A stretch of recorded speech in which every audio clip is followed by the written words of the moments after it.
people like me. You need people like me so you can point your fucking fingers and say, that's the bad guy.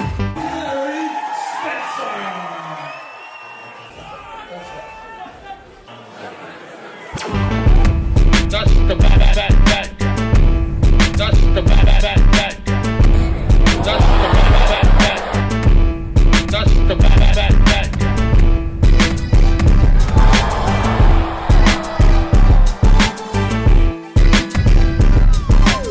Loud, not big, bitch. Welcome to the motherfucking relay. We're covering today's top boxing news. Okay.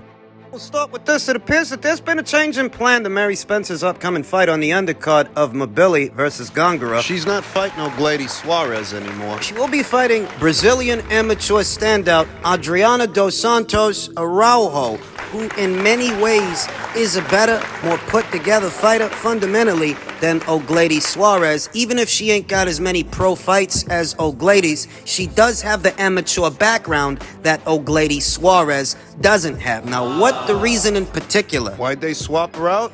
I don't know. Specifically, I don't know what happened, but I do like this fight more than the Suarez fight. See, in the Suarez fight, I figured Mary Spencer, she's probably going to knock O'Glady Suarez out. O'Glady Suarez ain't the boxer that Mary Spencer is. She ain't got the kind of punching power that Mary's got. And O'Glady's, she just got knocked out not that long ago by Jadeja Green. You put her in there with Mary, she'll get knocked out again. This fight, for my money, this fight with Adriana Araujo is a better, more competitive fight than the Suarez fight would have been. But there is a trade-off. There's a caveat. Adriana hasn't fought in a while, and I mean a long while. She's still coming off that points decision loss to Chantel Cameron at 140 pounds. Was that over a year ago? Adriana Araujo sports a professional record of 6 wins with 1 loss, no draws. 1 knockout, but don't let that fool you. She can punch. She can crack to Mary Spencer's 7 wins with 1 loss, no draws. 5 knockouts. It's safe to say that Mary Spencer's a bigger puncher than Adriana Araujo. It's safe to say, given her size, power, and pedigree,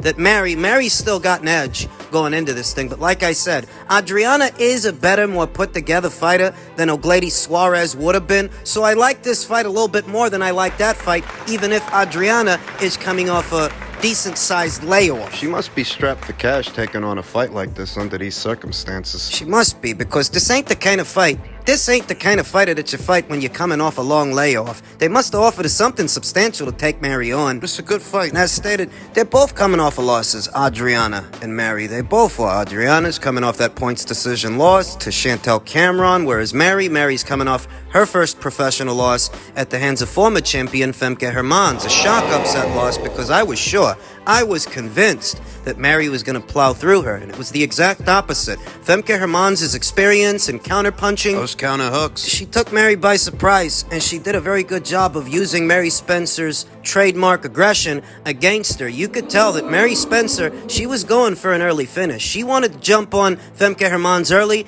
and get her out of there. It backfired. So moving forward, the assignment for Mary is to exhibit a little bit more poise and a little bit more control. Don't just go in there looking to throw bombs early on. Set up your punches, set up your shots, and punish the opponent. Tenderize him a bit. Wear the other girl down before you go for a finish. Wear the other girl down before you go looking for a knockout, lest you run the risk of being knocked out. Mary was knocked down in that fight with Femke Hermans, and even though the referee ruled it a slip, we all saw what we saw. She got dropped off a punch. That was a knockdown. Should have been. And that was in December of last year, late last year, that Mary Spencer suffered that shock upset loss. It's been a long while, a much longer while, since Adriana Araujo last saw action. Her last fight, the one with Chantel Cameron, the one she lost, that was back in October of 2020. October? What you're looking at is a 2-year stint of inactivity, a 2-year hiatus from the sport of boxing, only to return to action opposite the ring somebody like Mary Spencer, and at a higher weight than your last fight was. The fight with Chantel Cameron was at 140 pounds. This fight with Mary's at junior middleweight. It's at 154 pounds, 2 divisions north of 140. Where Adriana last fought. She must be strapped for cash taking on a fight like this under these circumstances. A 2-year hiatus. Against a bigger, much bigger fighter and a harder puncher than anybody she's fought in the pro ranks. Yet in spite of this, I'm still confident that Adriana can give Mary a bit more resistance than O'Glady Suarez would have. See, with O'Glady, I was 100% sure she was going to get herself knocked out. I think Adriana can give Mary a better fight, even under these circumstances. At least a better fight than O'Glady Suarez would have. I don't mean to be rude, but O'Glady Suarez is more pinup model than pugilist. She's fucking hot. I think Adriana can challenge Mary a bit more than O'Glady Suarez would have. So even though these are less than ideal circumstances for Adriana, it still is a more interesting fight. Set to go down late next month on the 23rd on the undercard of Mabili versus Gongora.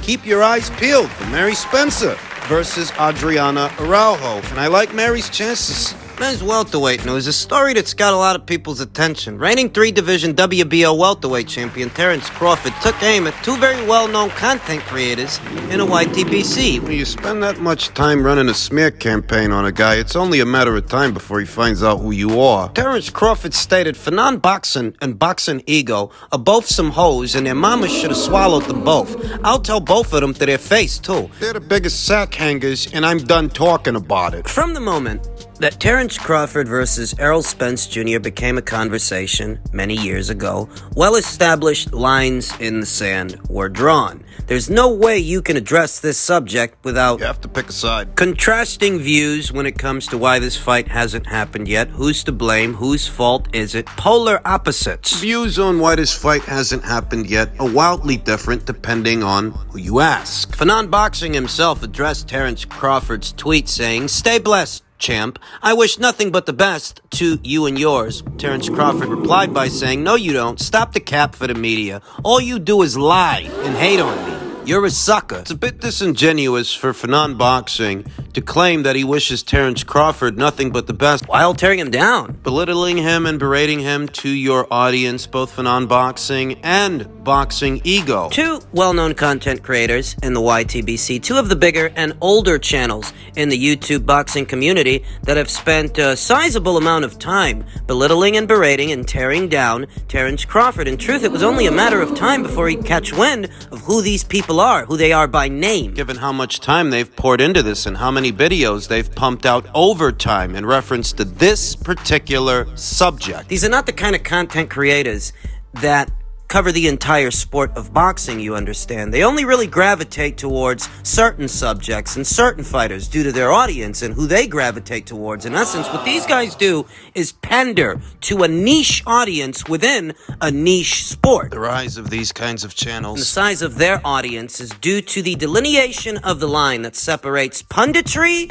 from pandering. The pundits themselves have a role to play in all of this. Oh yes, the pundits themselves have their role to play in all of this, and how they covered the sport, how they covered the stories, and how their methodology seemed to mirror propaganda peddling rather than punditry. Journalistic integrity went right out the window. Delineating the line that separates the journalist from the fan. And suddenly, the fans, Bar of standard is lowered. biased ones, have an avenue to develop an even bigger following than the pundits themselves, the ones who cover these stories, the fans like a Fanon Boxing or a Boxing Ego, these partial individuals, biased. They got bigger over time. Big enough that Terence Crawford himself has begun to take notice. Due to their influences, Terence Crawford is lambasted for the collapse of the Errol Spence Jr. fight. He himself might have begun to wonder, where are these people getting this information from? Now you know. They have managed to convince a sizable audience that no matter what happens, no matter who else is involved, so long as it involves Al Heyman and his PBC, they are never at fault. Haymanites. Whether it's the collapse of Joshua versus Wilder or the more recent collapse of Spence versus Crawford, no matter what, it's never Al Heyman's fault. The PBC can do no wrong. Yeah, Terence Crawford himself conducted a 25-minute tell-all video on his social media detailing what led to the fight's collapse. This was late last year. You remember. And a lot of what Terence Crawford said in that video, it was actually confirmed on both sides. Not just his side, but the Spence side as well, when Terence said neither guy was guaranteed any money Errol confirmed that. Bear in mind that up until that point, you had a lot of content creators like Fanon Boxing, like Boxing Ego, running with rumors and stories that Terrence Crawford had turned down all this guaranteed cash, all this guaranteed money, that everything was his fault, just for Terrence himself to tell you. They never guaranteed him anything. Do you know more about his negotiations than he does? And do you know more about it than Spence? Because Spence confirmed what Crawford said. There was no guaranteed money for the fighters. Let's not rehatch that can of worms. In truth, it's a tired subject that I am tired of talking about, as we've mulled over the gory details of that fight's collapse and all the obstacles over the years. Surmising it. There's no fence to ride when it comes to Spence versus Crawford. You're either on the Spence side or the Crawford side. Boxing Ego and Fanon Boxing, some other content creators in the YTBC, they're on the Spence side, the Heyman side, really. And they've spent a lot of time tearing down Terrence Crawford, trashing him, talking him down, all of his accomplishments. Whilst talking up less accomplished fighters than Terrence. Guys like David Benavidez, Jermall Charlo, guys that ain't 3-division, 2-time lineal, 2-time Ring Magazine, former undisputed, current reigning champions. You know why they do it? They do it because they're Heyman fighters. As linear and obtuse as that might sound, that is the basic premise of all their arguments, that Al Heyman is never at fault. The PBC, They're always right. their fighters are the best fighters, no matter what you say, no matter what you bring up. Any fighter who's not a PBC fighter is the enemy. I mean, that's the gist of it. That's the gist of all their content, all their arguments, all the narratives they propagate on their channels and peddle to their subscribers. Anybody dumb enough to listen to these. You see, they do it for clicks. They do it for ad revenue. Super chats and Cash App donations. Their motives are quite transparent. What's even more bizarre is how many people believe them, how many people subscribe to this obtuse and linear hierarchy of thought, even when the actual stories, the actual information is in direct opposition of what they tell their subscribers. The root cause for this is the delineation of the dividing line that normally would separate the pundit from the propaganda peddler. Once one starts to act like the other, it's hard to tell them apart. Suddenly, propaganda peddlers like Fanon Boxing and Boxing Ego have just as big, if not bigger, followings than the pundits themselves. And the boxing fans at large, at least some of them, they get their information from them, no matter how inaccurate it turns out to be. Like all of that Glovegate crap. You remember that? How many people did you see buy into that 3 years ago just for absolutely nothing to come of it? Nothing of substance. It's the same with this. These guys went from telling you that this fight between Spence and Crawford is bigger than Canelo versus Golovkin 3 just for them to turn around and tell you that it's okay Heyman didn't give him an offer. Because he ain't got no marquee value. Because he doesn't sell, but Errol Spence Jr. sells, doesn't he? Isn't he called the Big Fish? Isn't that what he calls himself? Isn't that what you guys call him? You guys have been talking up his marquee value for ages just so that when he goes into negotiations with Crawford, they can't guarantee him any money? There are a large number of propaganda peddlers and narrative pushers in the YTBC. These are just two. Just two of them. There are more, because when the bar of standard by the pundits themselves is lowered enough that their behaviors and how they cover boxing is not dissimilar from how the propaganda peddlers cover boxing, That opens the door for the boxing community at large to get their information from them, more so from them than they get it from you. that's all of this got started. Billy Hill refused to fight him twice. I don't know why. Ortiz. Billy Ortiz, excuse me. Billy Ortiz refused him to fight. Billy So was my just friend. to confirm, from just to confirm, you're saying Virgil Ortiz refused to fight Crawford 2 times. Yeah, we offered the fight twice here. Wow. So You know, that stuff about Errol Spence Jr. and the collapse of his fight with Crawford, that's not the only narrative that's been levied against Terrence Crawford in recent years. There's a lesser-known narrative that Terrence Crawford avoided a fight with Virgil Ortiz at a time when Virgil Ortiz was ranked number 1 in the WBO's ranked standings. Terrence Crawford chose to fight. Listen, you heard what Paco Veracel said.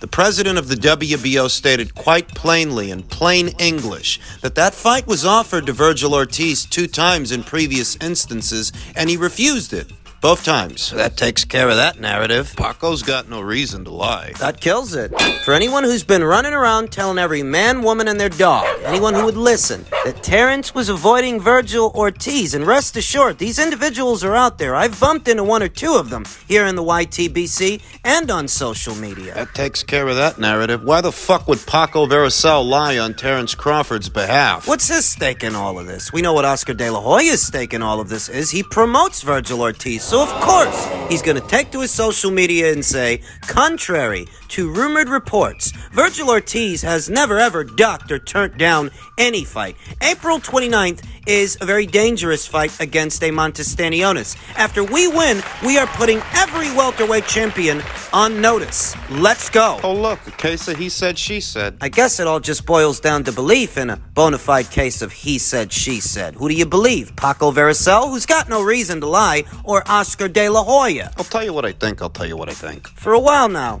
Virgil Ortiz had a prime spot in the WBO's ranked standings. A prime spot to where if he wanted to pursue a Terrence Crawford fight, he could have pursued it. But as it stands, he went the WBA route instead, targeted a Montestanionis. In the WBO's most recent set of updated ranked standings, now Alexis Rocha is in a pole position to fight Terrence Crawford, not Virgil Ortiz. But up until recently, if Virgil wanted to pursue a fight with Terrence, he could have. He chose not to. And according to Paco Verasel of the WBO, he was offered to fight 2 times, but he turned it down both times, or the fight was turned down on his behalf. It all means the same thing, though, doesn't it? You weren't after Terrence Crawford. You weren't after him in previous instances. Not if you rejected that fight after having been offered that fight 2 times by the WBO. Something similar applies to Jaron Boots Ennis. Yet another guy that the propaganda peddlers claim Terrence is avoiding. You can mention Terrence Crawford in interviews till you're blue in the face. The reality of it is the eliminators you've been fighting in, they're not WBO eliminators for a WBO title. They're IBF eliminators for an IBF title. And who's IBF champion? Not Terrence Crawford. And what, you just ended up in these IBF eliminators more than once by accident? More than once. Fighting for the IBF interim title. That was an accident. It just happened on its own. Cut the fucking crap. You're not after Terrence Crawford. None of these guys are. Not Errol Spence Jr., not Virgil Ortiz, and not Jaron Boots Ennis. None of yous. You can say what you want in interviews, and people can say what they want on your behalf, but your actions... They tell another story. You've got a top spot in the WBO, or you had one, and somehow you end up going a WBA route. What that tells me is you're trying to go around Terrence Crawford, not go through him. Now maybe, just maybe, moving forward, Oscar and the people at Golden Boy have warmed up to the idea of Crawford versus Ortiz. Maybe they have, but in previous instances... You heard what Paco said. I ain't putting words in his mouth. I ain't paraphrasing. Billy Hill refused to fight him twice. I don't know why. Ortiz. Billy Ortiz, excuse me. Billy Ortiz refused him to fight. Billy was my friend. Just to confirm, you're saying Virgil Ortiz refused to fight Crawford 2 times? Yeah, we offered the fight twice here. That audio is courtesy of the Boxing Voice, Nestor Gibbs, Paco Verasel. What more do you need to hear? What else is there to say? Enough of the grab ass, and I don't care how much you like Virgil Ortiz. Crawford never ducked him. And that's the bottom line.